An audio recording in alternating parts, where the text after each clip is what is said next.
Dia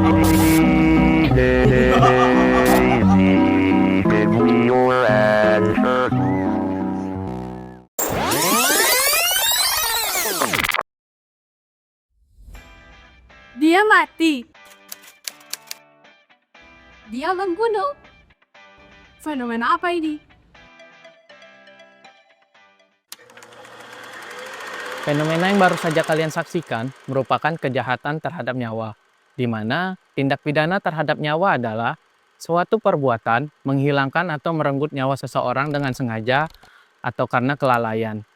Hal ini menyebabkan terganggunya ketertiban dan ketentraman di masyarakat, serta membahayakan kehidupan bermasyarakat. Oleh karena itu, Kitab Undang-Undang Hukum Pidana mengatur ini secara rinci, mulai dari jenis-jenis hingga sanksi yang diberikan kepada si pelaku. Nah, mengapa hal ini demikian penting? Karena nyawa manusia adalah hak dasar yang wajib dilindungi oleh negara. Setelah memahami pengertiannya, mari kita bahas jenis-jenis kejahatan terhadap nyawa yang diatur dalam bab 19 KUHP. Dalam bab ini terdapat 12 pasal dan 7 jenis kejahatan terhadap nyawa. Yang pertama adalah pembunuhan biasa yang diatur dalam pasal 338 yang menyatakan bahwa barang siapa yang merampas nyawa orang lain diancam pidana paling lama 15 tahun. Kata dengan sengaja di pasal ini menunjukkan bahwa tindak pidana dilakukan secara sadar dan tanpa perencanaan. Yang kedua, pembunuhan dengan pemberatan, sebagaimana diatur dalam pasal 339. Pasal ini mengatur pembunuhan yang dilakukan bersama kejahatan lain. Misalnya, untuk membantu tindak pidana lain, melarikan diri, atau mempertahankan barang yang diperoleh secara melawan hukum. Ancaman hukuman pembunuhan ini penjara seumur hidup atau selama-lamanya 20 tahun. Ketiga, pembunuhan berencana yang diatur dalam pasal 340 KUHP dengan rumusnya adalah barang siapa dengan sengaja dan dengan rencana lebih dahulu merampas nyawa orang lain diancam pidana mati, penjara seumur hidup atau selama-lamanya 20 tahun. Ciri utamanya adalah adanya perencanaan sebelum tindakan dilakukan, di mana pelaku diberi atau memiliki waktu untuk berpikir dengan tenang dan mempertimbangkan tindakannya. Selanjutnya, pembunuhan bayi oleh ibu kandungnya dalam pasal 341 KUHP dan paling lama 7 tahun penjara jika segera setelah melahirkan ibunya membunuh bayinya tersebut. Yang perbedaan dengan pasal 342 KUHP adalah ibu tersebut telah menyiapkan alat untuk membunuh bayinya setelah dia dilahirkan. Dan ancaman pidananya paling lama adalah 9 tahun penjara. Kelima, pembunuhan atas permintaan sendiri. Pasal 344 KUHP. Jika seseorang secara sadar meminta orang lain untuk mengakhiri hidupnya, pelaku dapat dihukum hingga 12 tahun penjara. Keenam, pengajuan agar bunuh diri diatur dalam pasal 345 KUHP. Pasal ini dilarang tindakan memujuk atau membantu seseorang membunuh diri. Jika bunuh diri itu memang terjadi, pelaku dapat dihukum penjara maksimal 4 tahun.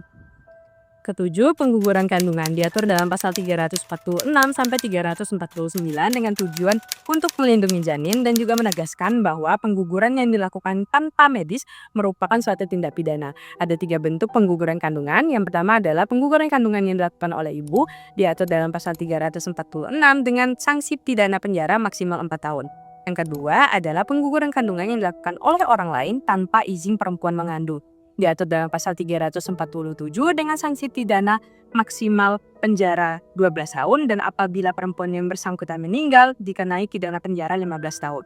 Yang ketiga adalah pengguguran kandungan yang dilakukan oleh orang lain dengan izin perempuan yang mengandung. Hal ini diatur dalam pasal 348 dengan sanksi pidana penjara paling lama 5 tahun 6 bulan dan apabila yang bersangkutan meninggal dikenai pidana penjara selama 7 tahun.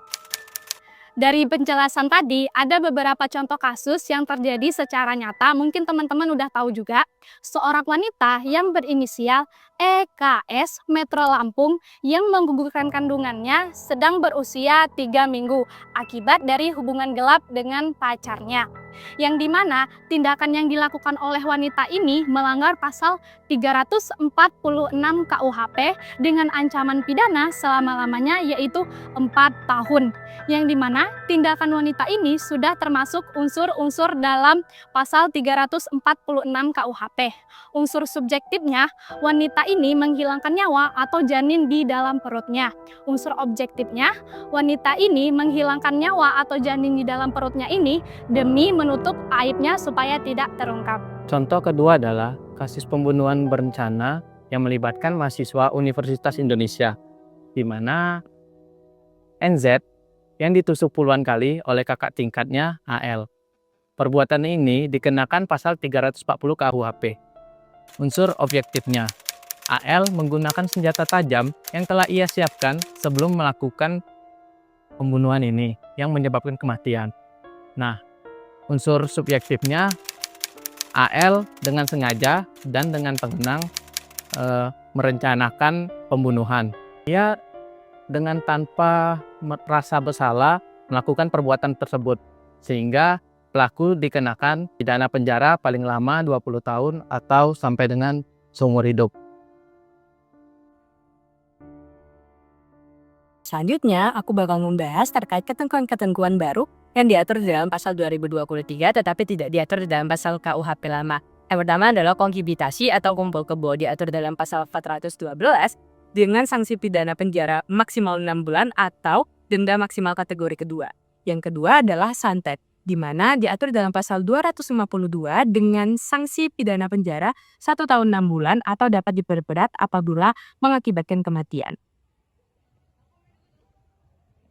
Bukan hanya itu, KUHP baru juga menyangkut aturan tindak pidana teknologi informasi yang diatur dalam pasal 335. Pasal ini menetapkan ancaman pidana maksimal 12 tahun penjara atau denda kategori 7 tanpa hak pengguna sistem teknologi untuk merusak, mengubah, atau menghilangkan informasi yang dilindungi negara. Selain itu juga ada juga ketentuan baru yang sungguh unik yang pasal ini tentang tindak pidana cabul terhadap hewan. Pasal ini mengancam hukuman penjara hingga 1 tahun atau denda kategori 2 bagi siapa saja yang menyakiti, melukai, atau bahkan melakukan hubungan seksual dengan hukum jika tindakan tersebut menyebabkan penyakit, cacat, atau kematian pada hewan, maka ancaman pidana bisa lebih berat. Baru juga memperkenalkan aturan terkait penyebaran ajaran komunisme, sebagaimana diatur dalam pasal 188. Pasal ini melarang penyebaran ajaran komunisme, Marxisme, Leninisme, atau ideologi lain yang bertentangan dengan Pancasila.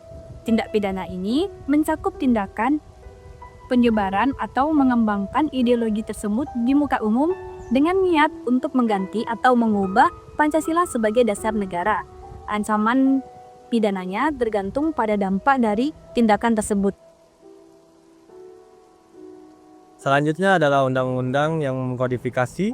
Selain mengatur hal yang baru, KUHP 2003 juga mengkodifikasi beberapa undang-undang yang sebelumnya berdiri sendiri sehingga menjadi bagian dari integrasi KUHP. Salah satunya adalah tindak pidana berat seperti hak asasi manusia atau HAM, yang mencakup kemanusiaan. Pelanggaran ini biasanya melibatkan tindakan seperti pembunuhan massal dan penyiksaan dengan penanganan kasus yang dilakukan oleh pengadilan HAM. Tidak hanya itu, tindak pidana terorisme juga dikodifikasikan dalam KUHP baru pada pasal 600-602. Tindak pidana ini mencakup penggunaan kekerasan atau ancaman kekerasan yang bertujuan menimbulkan ketakutan atau kerugian besar, dan serta membahayakan keamanan negara dan masyarakat. Tindak pidana korupsi juga dikodifikasikan dalam pasal 603-606. Tindak pidana ini meliputi perbuatan seperti memperkaya diri sendiri atau orang lain secara melawan hukum, suap menyuap, penggelapan dalam pendapatan, pemerasan, dan perbuatan curang yang merugikan keuangan negara.